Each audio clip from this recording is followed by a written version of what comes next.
അടുത്ത വാർത്ത, മറ്റൊരു പ്രധാനപ്പെട്ട വാർത്ത പുറത്തുവരുന്നുണ്ട്, പറയാല്ലേ. ചെറുവള്ളി എസ്റ്റേറ്റ് ഉടമസ്ഥാവകാശം സംബന്ധിച്ച കേസിൽ സർക്കാരിനെ രൂക്ഷമായി വിമർശിച്ചിരിക്കുകയാണ് ശബരിമല കർമ്മസമിതി കൺവീനർ SJR കുമാർ. കേസ് തോറ്റത് സർക്കാരിന്റെ ഭാഗത്തുനിന്നുണ്ടായ ഗുരുതര വീഴ്ചയാണ്. സർക്കാർ കോടതിയിൽ പോയത് തോൽക്കാൻ വേണ്ടി. സർക്കാരിനെതിരായ വിധി ദൂരവ്യാപകമായ പ്രത്യാഘാതം ഉണ്ടാക്കുമെന്നും അദ്ദേഹം ജനം പറഞ്ഞു. ആദ്യം അദ്ദേഹത്തിന്റെ വാക്കുകളൊന്ന് കേട്ടിട്ട്. തീർച്ചയായും സർക്കാരിൻ്റെ വാദങ്ങൾ മൊത്തം തോൽക്കാൻ വേണ്ടിയുള്ള വാദങ്ങളായിരുന്നു. അത് ഈ വിധി തന്നെ വായിച്ചാൽ നമുക്ക് മനസ്സിലാവും. വിധിയിൽ വ്യക്തമായിട്ട് പറയുന്നൊരു കാര്യമുണ്ട്. അതായത് സർക്കാർ ഉന്നയിച്ച ആ ആവശ്യങ്ങളുടെ പോരായ്മകളെക്കുറിച്ച് 2-3 കാര്യം പറയുന്നുണ്ട്. അതായത് ഈ മലയാളം പ്ലാന്റേഷൻ അയ്യന ട്രസ്റ്റിന് കൊടുത്ത ആധാരം ഇല്ലീഗലായിട്ട് വോയിഡാക്കി ഡിക്ലെയർ എന്നും പറഞ്ഞായിരുന്നെങ്കിൽ ചിലപ്പോൾ കേസ് ജയിച്ചേനെ. ആ ഒരു വാദം നിങ്ങൾ ശ്രദ്ധിച്ചു നോക്കിയാൽ മനസ്സിലാവും. ഇതിലെങ്ങും ഇല്ല. അത് കോടതി തന്നെ പരാമർശിച്ചിട്ടുണ്ട്. ഈ വിഷയം വളരെ വലിയ വിഷയമാണ്. ഇത് സത്യം പറഞ്ഞാൽ ഇത് ഈ പറഞ്ഞ ഹാരിസൻ്റെയോ ചെറുവള്ളി എസ്റ്റേറ്റിൻ്റെ വിഷയമല്ല.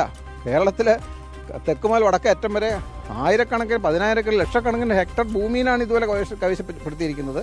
അപ്പോൾ അതുകൊണ്ട് ഇതിനെല്ലാം കൂടെ സൊല്യൂഷൻ വേണം. ഒരെണ്ണത്തിലൊരു തെറ്റായ വിധി വന്നാൽ അത് വെച്ചിട്ട് മറ്റുള്ളവർ ഇത് കൈവശപ്പെടുത്തും. അതുകൊണ്ട് ശക്തമായ ജനകീയ പ്രക്ഷോഭം.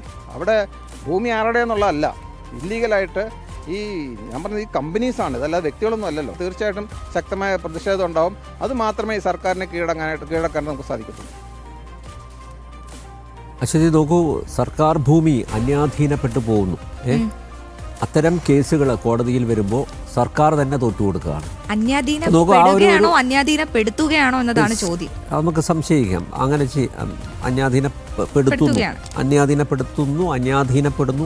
അന്യാധീനപ്പെടുന്നത് തിരിച്ചു പിടിക്കാൻ സർക്കാർ തന്നെയാണ് മുൻകൈ എടുക്കേണ്ടത്. ഇതിനായിട്ട് പ്ലീഡർമാരുണ്ട്. ഹൈക്കോടതിയിലെ കേസുകളിൽ ഇത്തരം കേസുകൾ കൈകാര്യം ചെയ്യാൻ ഗവൺമെൻറ് പ്ലീഡർമാരുണ്ട്. പക്ഷേ ആ പ്ലീഡർമാർ പോലും വേണ്ട രീതിയിൽ ഇടപെടുന്നില്ല എന്നുള്ളതാണ്. അതിൻ്റെ ഏറ്റവും വലിയൊരു ഉദാഹരണമാണ് ഇപ്പോൾ ചെറുവള്ളി എസ്റ്റേറ്റ് കേസ്. നമുക്ക് മിഥുനോട് ചോദിക്കാം. മിഥുൻ, സംസ്ഥാന സർക്കാർ തോൽവിയാണെന്ന് തദ്ദേശ തെരഞ്ഞെടുപ്പ് കഴിഞ്ഞുടനെ തന്നെ ഇവിടുത്തെ പൊതുജനം അഭിപ്രായപ്പെട്ടതാണ്. പക്ഷെ അത് അക്ഷരാർത്ഥത്തിൽ തെളിയിക്കുന്ന പുതിയ സംഭവമാണ് പുറത്തായിരിക്കുന്നത്. തോൽക്കാൻ വേണ്ടി സംസ്ഥാന സർക്കാർ കോടതി കയറുന്ന ഒരു കാഴ്ച. എന്തൊക്കെയാണ് SJR കുമാർ പറയുന്ന ആ പ്രധാനപ്പെട്ട കാര്യങ്ങൾ? എങ്ങനെ നമുക്കിതിനെ നോക്കിക്കാണാം മിഥുൻ?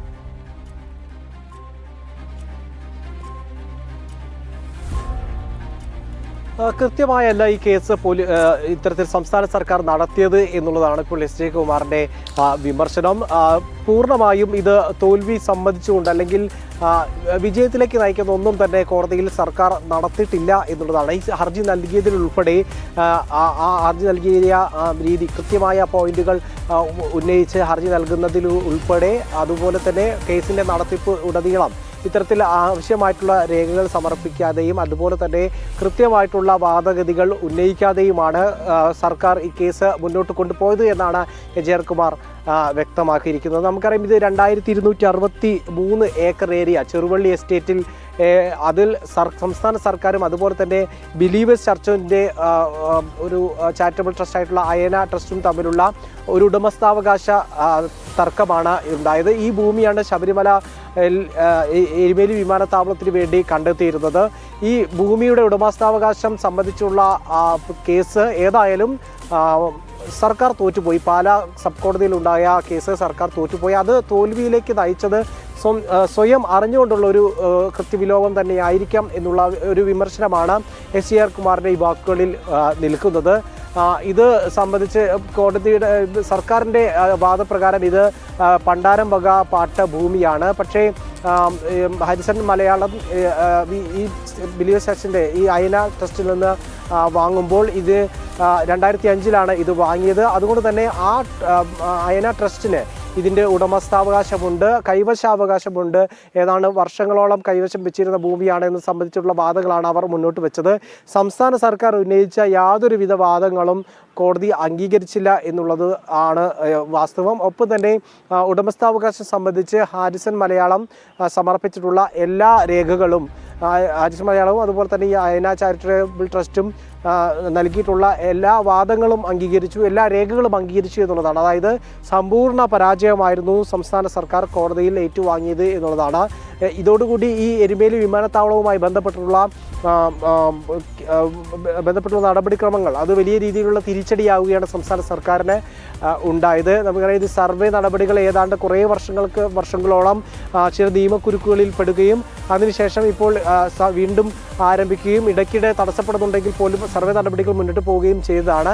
അതിനിടയിലാണ് ഇപ്പോൾ വലിയൊരു തിരിച്ചടി നേരിടേണ്ടി വന്നത്. ഇത് ബോധപൂർവ്വം നടത്തിയ ഇടപെടലിൻ്റെ ഭാഗമാണ്, അല്ലെങ്കിൽ ആ ഒരു കൃത്യവിലോപം ഉണ്ടായി എന്നുള്ളത് തന്നെയാണ് ഇപ്പോൾ എസ് കുമാറിൻ്റെ വിമർശനം ഉയർന്നിരിക്കുന്നത്.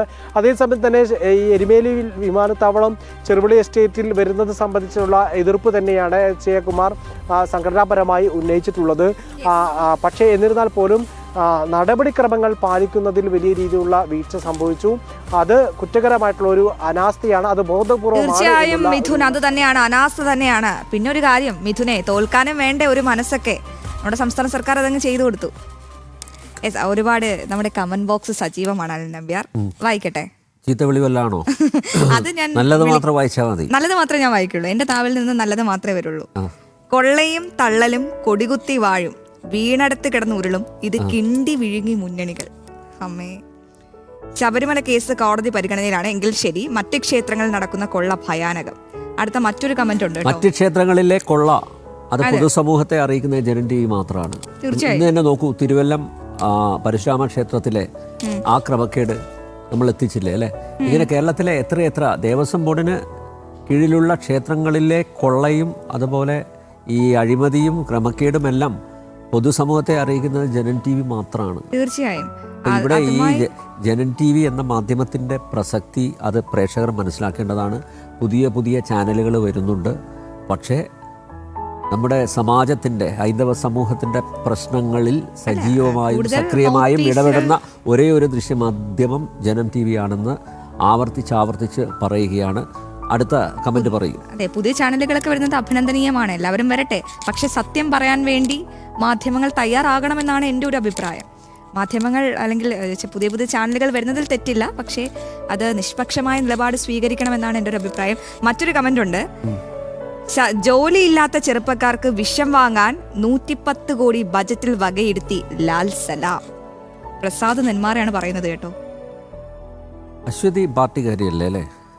ഞാനൊരു നിഷ്പക്ഷ മാധ്യമ പ്രവർത്തകയാണ്. എനിക്ക് രാഷ്ട്രീയമുണ്ട്, വ്യക്തമായ രാഷ്ട്രീയമുണ്ട്. പക്ഷെ ഒരിക്കലും എൻ്റെ രാഷ്ട്രീയം ഞാൻ എൻ്റെ വാർത്തയിൽ കലർത്താറില്ല. അത് എവിടെയാണോ പ്രകടമാക്കേണ്ടത്, എവിടെയാണോ കാണിക്കേണ്ടത്, എൻ്റെ വോട്ടവകാശത്തിലാണ് ഞാൻ എൻ്റെ രാഷ്ട്രീയം പ്രകടമാക്കുന്നത്. ഒരിക്കലും എൻ്റെ വാർത്ത രാഷ്ട്രീയം ഈ കൊള്ളക്കാരെയൊക്കെ ഇല്ല. തെറ്റ് ചെയ്താൽ ആരെയും കൈ ചൂണ്ടി തന്നെ വിമർശിക്കാൻ ഞാൻ തയ്യാറാണ്. രാഷ്ട്രീയമല്ലേ? ഒരിക്കലുമല്ല. അത് എൻ്റെ രാഷ്ട്രീയം ഈ പുത്തൻപുലരിയിലല്ല വെളിപ്പെടുത്തേണ്ടതെന്ന് വിശ്വസിക്കുന്നു ഞാൻ.